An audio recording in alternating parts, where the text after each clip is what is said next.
I got a sign from God, and this sign was the most humbling and embarrassing experience of my adult life. And now that I got some time to reflect on it, the mentality and the mindset that led to this event in my life may be tied to the biggest threat of Christianity today. A threat so big that if not addressed, something much darker can potentially take Christianity's place, as we're already seeing in parts of the UK and even here stateside. This past Sunday, I got to preach at my home church, Rhythm Church, here in Oceanside, California, and I shared one of the most embarrassing moments of my adult life. But before we get into that, guys, my name is Ruslan, and this channel exists to encourage, empower, and inspire you to live a life that blesses God. I've had the privilege of doing this YouTube channel full-time for about 5 years. Prior to that, I spent 5 years doing music professionally. But what many people don't know is prior to that, I actually spent 2 years on staff at a church. So if you're new here, or if you're not new here, please make sure to hit that subscribe button, as a huge percentage of the people that watch this channel, unfortunately, are not subscribed. Now, check out this clip of one of the first times I've got to preach on a Sunday morning at my home church. Can I tell you guys an embarrassing story? Everyone's like, yeah. So I told you guys that I grew up single parent home, and mom's an alcoholic, and didn't make the best decisions with finances, didn't really have a lot of wisdom. And we got married. I got married at 23. My wife was 21. And we a couple years into our marriage, we decided that we were going to start handling our finances God's way. I had made every dumb decision there is to make with money. I bought a brand new car when I was like 21 with 0 miles on it because I needed a reliable vehicle that I couldn't afford. I racked up credit card debt. I took out student loan debt. I did everything. And the dumbest thing I did is I actually co-signed on a condo with my mom right before the housing bubble crash. Yeah. You guys can see where this is going, right? So the 2005, 6, and then the 08 recession, the housing bubble crashed. And so what I did, I had moved out, and my mom had her adjustable mortgage rate go through the roof. So it went from like a number she could afford to then like her mortgage like doubled. So she couldn't afford it. I had moved out. So she just stops paying the mortgage, right? Completely stops paying the mortgage. And she also stopped paying the HOA fees. Stops paying everything. And I had co-signed on this loan. And all of a sudden, we're finally getting our finances in order. So we're following the Dave Ramsey baby steps that we talk about in FPU. Where, we got our $1,000 emergency fund. We got our budget. We're debt snowballing our debts. We're about halfway through the process. I think we paid off maybe like 20 grand at this point. And all of a sudden, there's this lurking situation in the background, like a monster from the upside down of Stranger Things. Just lurking in the background. And I start getting notices. Hey, you're responsible for this year of HOAs, $1,200. And I go, okay, I open it now. But there's a catch. They misspelled my name. I'm looking at this and I'm like, this isn't me. This says Ruslan KD. I'm Ruslan KD. I'm scheming, right? Those notices escalate. So now it goes into collections. So now I'm getting notices, and it's a collections thing. Then they escalate. All of a sudden, I'm getting sued. Go to court. My name is misspelled. This isn't me. What are you talking about? So I ignore it. All along, we're following the baby steps. We're paying off our debts, and I get debts sent to me that I'm legally responsible for. So I keep ignoring it. All of a sudden, court date starts. I get hit with a judgment. And I'm like, still not me, bud. And then one day my wife calls me and she goes, hey, I just tried to use the debit card and I couldn't. I called the bank and all the money is taken out of our account. And they said that our accounts are levied. And I was like, levied? I had a friend in high school named Levi. The teacher would mispronounce his name sometimes and call him Levy. I didn't know what that meant. So what I found out, what it meant, is they got this judgment against me. They were able to go into my account. They were able to take all of our money out, and they were able to put that towards the debt, which now grew from $1,200 to $5,000. In the process, I decided to be wise to pull up my credit. I pull up my credit. I discover that there's a second mortgage that didn't go into foreclosure. That second mortgage is $60,000. So now, I'm 25, 26 at this point, and I discover that we have a crazy amount of money that I owe, and I was at the end of myself. I thought, this is it. Like, there's no way I'm going to be able to pay all this off. I have to file for bankruptcy. And my mindset had to change.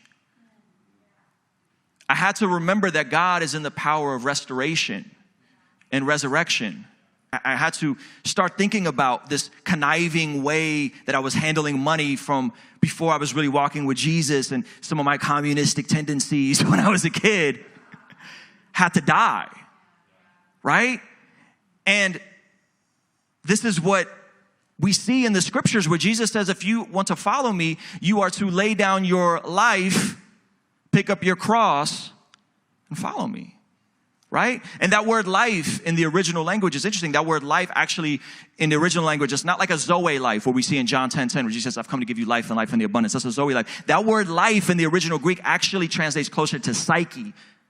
You have to lay down your psyche, your mentality, your mindset, your paradigm, your ways of doing things. Pick up your cross, which is a torture instrument, and follow Jesus. Be willing to suffer, because in that we see the beauty of the story of the resurrection of Jesus. This is a foreshadowing, in my opinion, of the child dying. We see Jesus, the man who was innocent, who lived the life that we could never live, who died the death that we should have died on the cross in our place for our sins, and then is resurrected to reconcile us back in a right standing with God, and then cause us to go and be ministers of reconciliation in 2 Corinthians chapter 5. And all of this had to shift my thinking. Romans 8:11 says, but if the spirit of him who raised Jesus from the dead dwells in you, he who raised Christ from the dead will also give life to your mortal bodies through his spirit who dwells in you. God has the power to bring life out of death, to restore what seems lost when we trust him fully. Sometimes God may allow situations in your life to die in order to display his restoration and resurrection power. And here's my opinion. Out of this understanding, this should lead us to be more open-handed with our time, talent, and treasure. Out of this understanding that God is in the business of resurrection and restoration, we should be open-handed with our time, our talent, and treasure. In my situation, we came back to the debt-free journey. We kept working it. We were terrified. We were afraid. We had to get a whole separate account that wasn't even in my name. It was just in my wife's name, so I wasn't on my account for a while because I owed all these debts. And we continued the journey, and 12 months later, by the grace of God, we were completely debt-free and have stayed debt-free ever since. And I just want to say this to you guys, like, we're not any better or more righteous or more holy or smarter than anyone else. We were just holding on to Jesus with everything we had. And we knew that God's ways are good. We knew that God's ways towards our finances are good.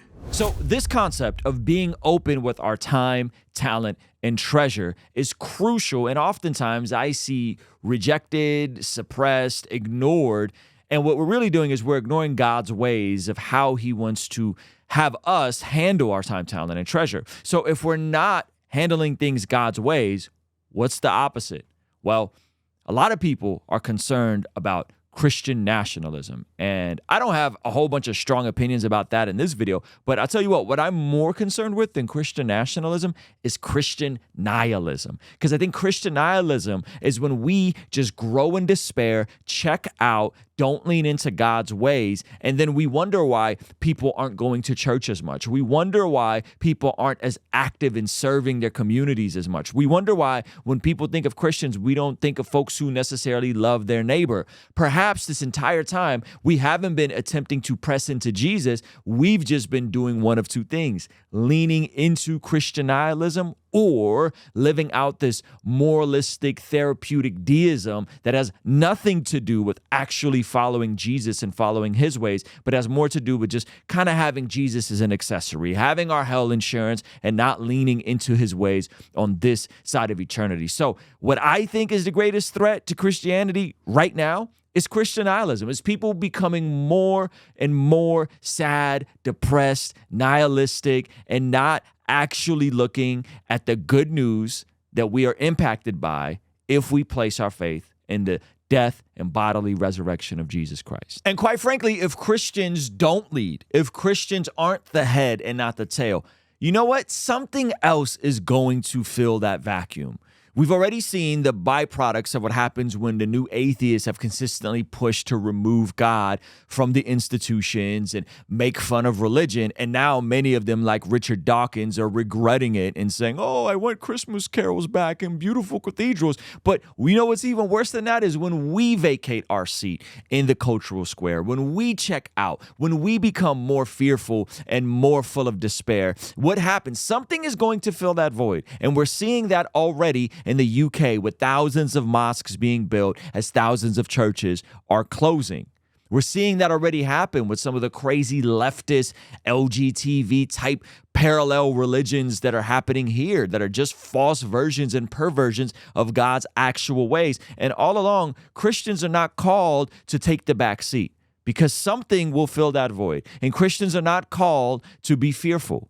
We're called to lead. We're called to be the head and not the tail. We're called to influence and impact, not through force, but through love, patience, and stewardship. And interestingly enough, we see this exact theme communicated by Jesus in Luke chapter 19, where he tells the parable of the 10 servants. This is similar to the parable of the talents in Matthew 25, where Jesus gives 10 different servants resources, and he tells them to occupy till I come. And that's exactly the theme of our latest collection, which is only available through this Saturday over at blessgod.shop. Be sure to hit the link in the description or in the pinned comment to scoop yours up before it's gone. And if you want to see the full sermon, click here. All right? I'll see you over there. Peace.